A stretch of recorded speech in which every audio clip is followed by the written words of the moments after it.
Ratusan polisi di London terancam dipecat karena perilaku menyimpang.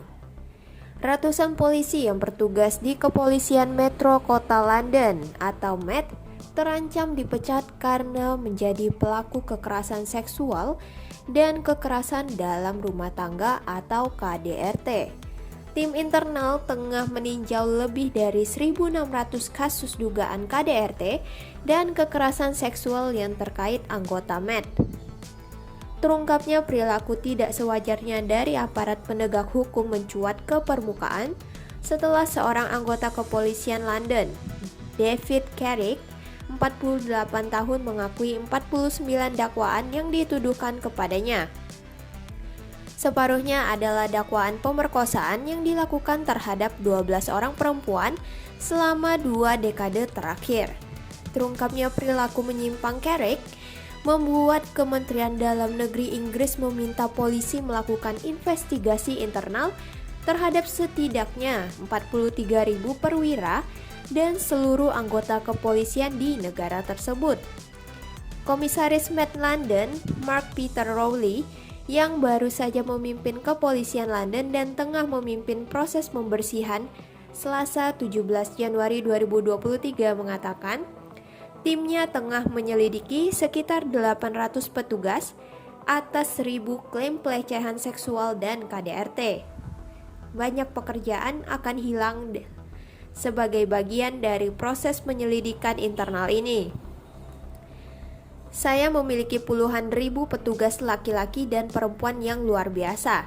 Akan tetapi saya memiliki ratusan laki-laki dan perempuan yang seharusnya tidak berada di sini. Saya akan menyelesaikannya, kata Rowley kepada kantor berita BBC. Dia mengatakan timnya tengah meninjau secara menyeluruh setiap polisi dan petugas sipil lainnya yang diduga terlibat dalam insiden KDRT atau kekerasan seksual.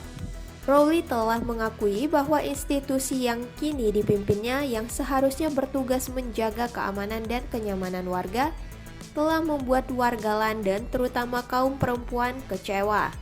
Walau begitu, dia tetap mendorong para korban yang selama ini belum berani untuk berbicara untuk segera melaporkan tindakan kekerasan yang pernah dialaminya. Dia juga mengakui tindakan yang dilakukan oleh sebagian polisi dengan melakukan kekerasan seksual dan KDRT membuat warga mempertanyakan apakah institusi yang dipimpinnya ini mampu menjaga keamanan warga, terutama kaum perempuan dari segala usia. Akan tetapi, dengan penyelidikan internal yang tengah dilakukannya dan hukuman yang akan dijatuhkan pada polisi yang terbukti melakukan pelanggaran, hal itu bisa mengembalikan kepercayaan warga London. Seorang juru bicara kantor Perdana Menteri Inggris mengatakan kasus-kasus yang kini mengemuka ke publik, terutama kasus Carrick, telah menghancurkan kepercayaan publik pada polisi. Meski demikian, Perdana Menteri Rishi Sunak tetap mempercayai Met dan Rowley untuk segera membersihkan institusi kepolisian yang dipimpinnya. Walau begitu, penyelidikan internal di institusi kepolisian London bukan tanpa masalah.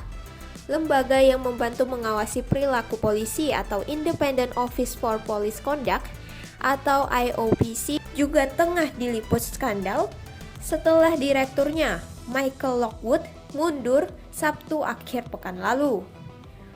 Menteri Dalam Negeri Suella Braverman Sabtu pekan lalu mengumumkan bahwa dirinya telah menerima pengunduran diri dari Lockwood. Braverman menyebut bahwa Lockwood mundur karena dia menjadi subjek penyelidikan polisi atas dugaan penyimpangan yang dilakukan lebih dari 2 dekade lalu saat masih bertugas. IOPC didirikan pada 2018 untuk menangani pengaduan atas perilaku polisi di wilayah Inggris dan Wales. Laporan-laporan yang diterima soal penyimpangan lapangan yang dilakukan oleh polisi yang bertugas seperti mengirim pesan yang rasis dan seksis, penggunaan teasers atau alat yang mampu memberikan sengatan listrik hingga ribuan volt untuk melumpuhkan tersangka, hingga perlakuan berlebihan terhadap tersangka warga kulit hitam atau kulit berwarna lainnya. Lockwood mengatakan dalam sebuah pernyataan bahwa dia mengundurkan diri karena alasan pribadi dan domestik. Pengakuan mengejutkan Carrick, seorang polisi yang sudah bertugas selama hampir 2 dekade, dipandang hanya puncak dari gunung es perilaku buruk polisi di Inggris. Carrick sebenarnya pernah menerima keluhan sejak tahun 2001 atas perilakunya saat bertugas, akan tetapi Inspektorat dan Pengawas Eksternal Kepolisian baru bersikap setelah tahun 2021 dia ditangkap karena pemerkosaan. Rowley mengakui bahwa tindakan Carrick dan lolosnya polisi yang berperilaku buruk adalah kegagalan spektakuler institusi yang kini dipimpinnya untuk memangkas sumber daya manusia yang tidak sepatutnya bekerja sebagai aparat penegak hukum dan pengayom warga. Anda tidak bisa mengatakan apa-apa lagi. Memang benar, ini tentang pengambilan keputusan yang lemah dalam standar profesional, tidak menggabungkan titik-titik antara insiden terkait dan kebijakan yang buruk. Dia adalah seorang polisi selama 20 tahun dan selama sebagian besar waktu dia bertugas, dia adalah seorang predator, katanya. Jaksa menggambarkan kejahatan Carrick sebagai salah satu yang terburuk yang dilakukan oleh seorang petugas polisi. Kasus ini memicu kritik baru atas kegagalan polisi metropolitan untuk memperbaiki prosedur dan standar pemeriksaannya. Laporan perilaku menyimpang polisi London dan Inggris secara keseluruhan sudah sangat banyak. Dikutip dari laman Al Jazeera, Kantor Inspektorat Polisi Layanan Kebakaran dan Penyelamatan Kerajaan atau HMICRFS bulan November 2022 menyebut budaya misogini dan perilaku predator adalah situasi yang menyelimuti institusi kepolisian di Inggris. Sebelum kasus Carrick mencuat, kasus yang membuat institusi kepolisian menjadi pusat perhatian adalah kasus kematian Sarah Everard pada Maret 2021 yang dibunuh oleh Wayne Couzens, seorang anggota polisi Met. Dia dijatuhi hukuman penjara seumur hidup karena menculik dan membunuh korbannya. Saat kasus itu terungkap, diketahui juga kalau Couzens pernah terlibat dalam insiden serupa tahun 2002 dan 2015. Kasus lainnya yang mengenaskan melibatkan kekerasan seksual terhadap anak di bawah umur. Ian Naut, seorang anggota kepolisian di kota Cheshire, didakwa melakukan kekerasan seksual dan pemerkosaan terhadap seorang gadis yang baru berusia 13 tahun. Naut melakukannya 3 hari setelah dirinya sempat berinteraksi dengan korban dan orang tua korban yang sebelumnya melaporkan bahwa telah terjadi tindakan KDRT di rumah mereka. Selama dekade terakhir ada banyak tanda peringatan bahwa sistem ini tidak berfungsi dengan baik. Beberapa petugas kepolisian telah menggunakan posisi unik mereka untuk melakukan kejahatan yang mengerikan, terutama terhadap perempuan, kata laporan HMICRFS. Korban tidak hanya warga umum akan tetapi melingkupi polisi perempuan. Laporan itu menyebut bahwa tindakan pelecehan seksual dan serangan seksual yang serius sangat mengkhawatirkan di dalam institusi kepolisian.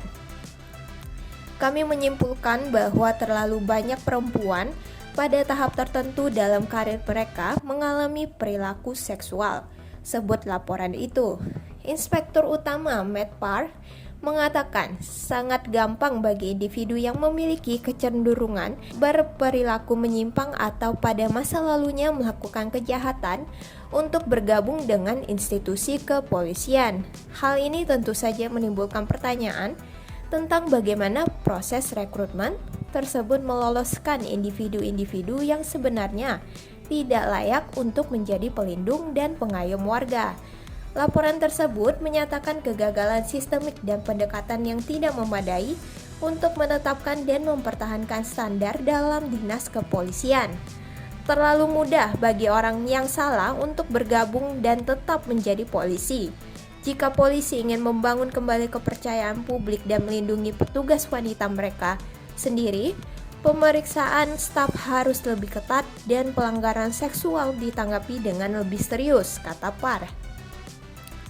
Braverman mengatakan polisi masih memiliki waktu yang banyak dan banyak cara untuk bisa mengembalikan kepercayaan publik pada institusi ini. Sangat penting bahwa polisi metropolitan dan lainnya menggandakan upaya mereka untuk membasmi petugas yang korup. Ini mungkin berarti akan banyak kasus yang terungkap dalam beberapa waktu ke depan, katanya. Oke, Sobat Mahasiswa, itu tadi berita tentang ratusan polisi di London terancam dipecat karena perilakunya yang menyimpang. Jangan lupa like dan subscribe agar kalian tak ketinggalan berita terbaru lainnya dari Mahasiswa News Channel. Terima kasih.